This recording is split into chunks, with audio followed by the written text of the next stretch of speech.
Well, as is tradition, we're going to start, we've dedicated the vendor slot for November to the committee for the St. Louis Convention.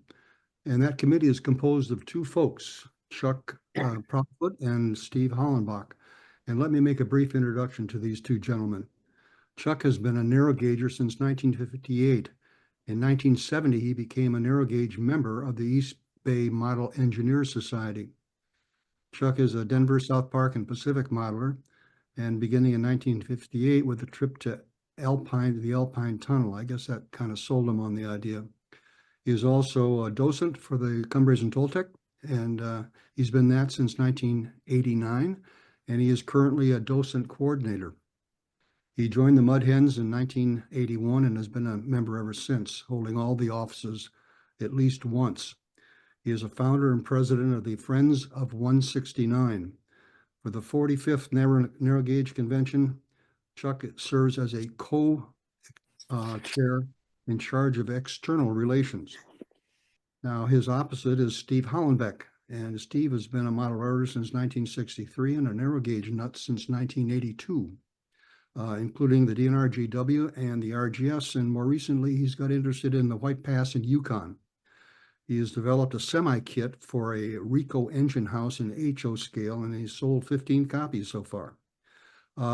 Steve is a past president of the Mud Hens. He is currently the secretary of the newsletter and editor for the Mud Hens. Steve is a co-chair in charge of internal relations. Well, what's amazing about these two guys is they both live in Phoenix. How about that? And they're putting on the St. Louis Convention. So with that, gentlemen, the floor is yours. There are more than just two people on our committee, by the way. In fact, I think we're up something like 14. I get to start with back to where it all began. We're back in the St. Louis area. The committee is from all over the country. We have 2 or 3 members in the St. Louis area, but we're from everywhere. The fact that Steve and I both live in the same small town in Arizona was a complete accident. But we're back to the convention, traditional schedule. Clinics in the morning, home layout tours in the afternoon, clinics in the evening. Got 36,200 square feet for vendors and displays, and we've almost got it filled. 5 clinic tracks, the photography contest, all the regular stuff. Extra fair venues are unique. We'll talk more about that. A full non-rail program, which is unique as well. And so we're off. Let's see if I can make it work now. It won't. Page down. I'll have to use this. Oh, no. Try your arrow key. There it goes. There you go. All right, this is the brochure for the first one. And we managed to find the art and get it put out. And notice it was in October. Our hotel is the Doubletree by Hilton. We're in Collinsville, Illinois this time. So Metro St. Louis, and we've been in St. Charles. We've been in, I can't remember, in St. Louis a couple of times.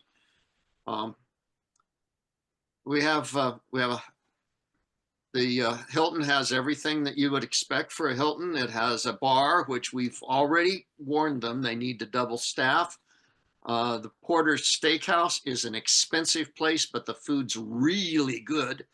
And of course, there's the pool, which none of us will ever go to. Convention rate, $123. It was $144, but we wrote something into our contract, courtesy of COVID, that if they're talking about redoing all the rooms, updating them. And we said, well, if they're not done, will you give us a discount? And they said, well, we'll be done. This was 3 years ago. And when they put the price up, it was $123. And I called and said, what are you doing? And they said, we're just not sure we're going to get it done. And so we're giving you the discount up front. So on-site parking, we have breakfast included, up to 4 breakfasts per room, so that no one has to end up paying for breakfast. It is a buffet style, and we've tried it, and it's really good. Short walk between the convention center and the DoubleTree. There's the convention center roof right there. There is a handicapped way across this. We just took a picture of the stairs. Here's the convention center. Inside, we have the whole area except the LaSalle room and this pre-function. Everything else, this is going to all be vendors and modular displays. Over here are 3 clinic rooms. There are 2 more over here. Clinic. Oh, I clicked. Sorry, I shouldn't have. And Steve, it's inside. We have so far, believe we have 60 vendors signed up. We have room for 65. We have expanded the area. And so if you guys are, any of you are vendors, don't worry about where you've got your table assigned. We managed to expand the space and keep your table assignments more or less the same just by cutting it down the middle and pushing out either end. And we also got plenty of room for modular layouts. I'll talk about those a little bit soon. We've got 6 that are coming or have talked to us about coming to this thing. Typical clinic rooms for speakers and displays. Some of them will be set up for make and take, that kind of thing. Closing meeting is not going to be in that particular room with the fancy carpet, but it is going to be in a big room. Let's go. We've got 20 home layouts that are going to be on the tour. That's what we've got signed up so far. Could be more than that. And operating sessions are planned at many of them. And check our website photos for more details, www.45thnngc.com. And make sure you put the TH in the 45th NNGC.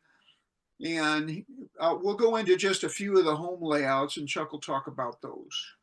Am I doing that, or are you? You told me this afternoon. I want to do the extra fair. You do this. I'll do the home layouts, everybody. Richard Rands has his Mineral South Fork Railway in ON 30. Really well done layout. We've got Pete Smith's Loon Lake Railway and Navigation Company. If you haven't seen it, it's a treat. Randy Myers Canyon and Rocky Mountain in SN3 and S scale will be there. A lot of vertical scenery on this one.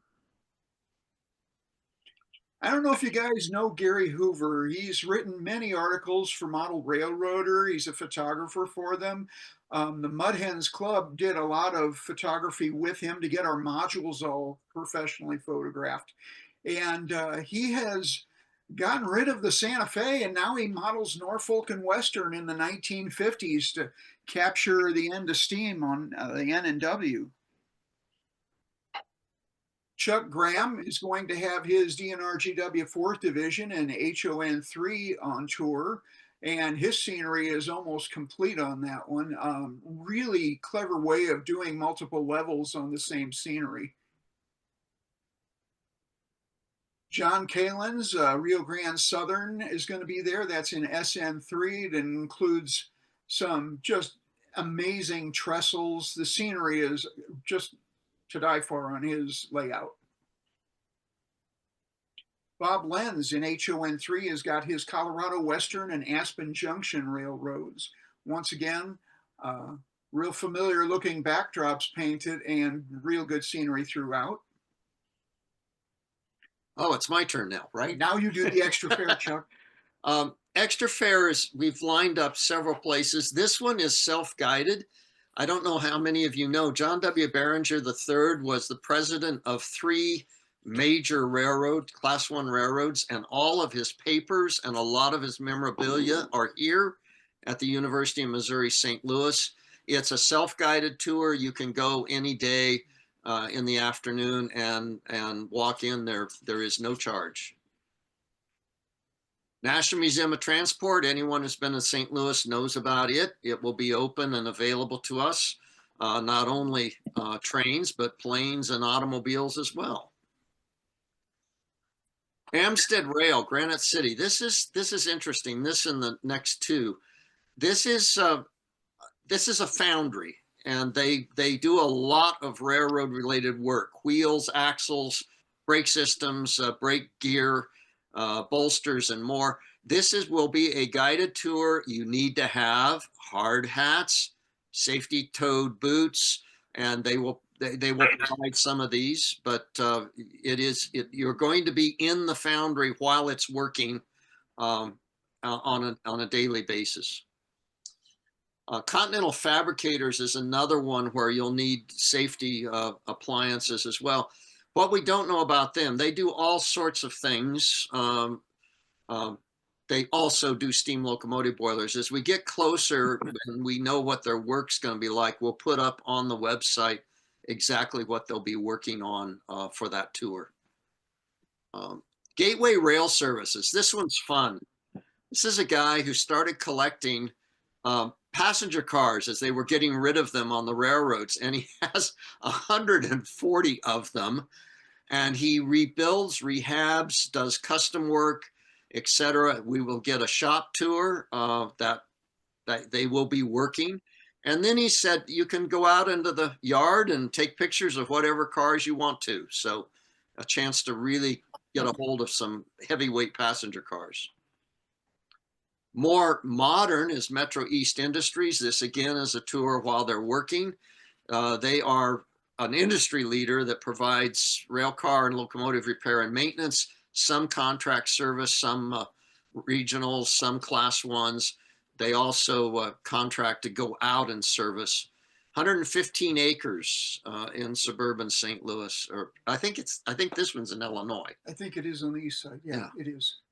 And then last but not least, Live Steam, Wabash, Fishco, and Pacific. This tour will be on Saturday, and it's really interesting. What the connection is to us with this is one of the founding members of this was Bob Rands, the founder of Microengineering and Railcraft. And he spent a lot of time here working on this railroad. And back to you. We've got a full slate of non-rail activities, and I don't know if you guys know Randy and Cheryl Myers. Cheryl has set up it goes beyond the typical spousal activities, but we do have the typical spousal activities, make and take workshops for finger knitting, bracelets, necklaces, stuff like that. But she's also lined up some guest speakers that are really good. Van de Vender Place, the Gilded Age in St. Louis, is a mansion in St. Louis. And this is kind of a tour and speaking lecture. Then we've got Streetcars of Yesteryear. If any of you guys are into traction, I can tell you about the St. Louis Car Company. When I was a little kid growing up, all of these were parked alongside the levee. They had taken them all out of service in, they kind of had to surrender to the bi-state bus system. And a little bit of scam going on between GM, Firestone Tires, and the oil companies on getting that accomplished, I'm sure.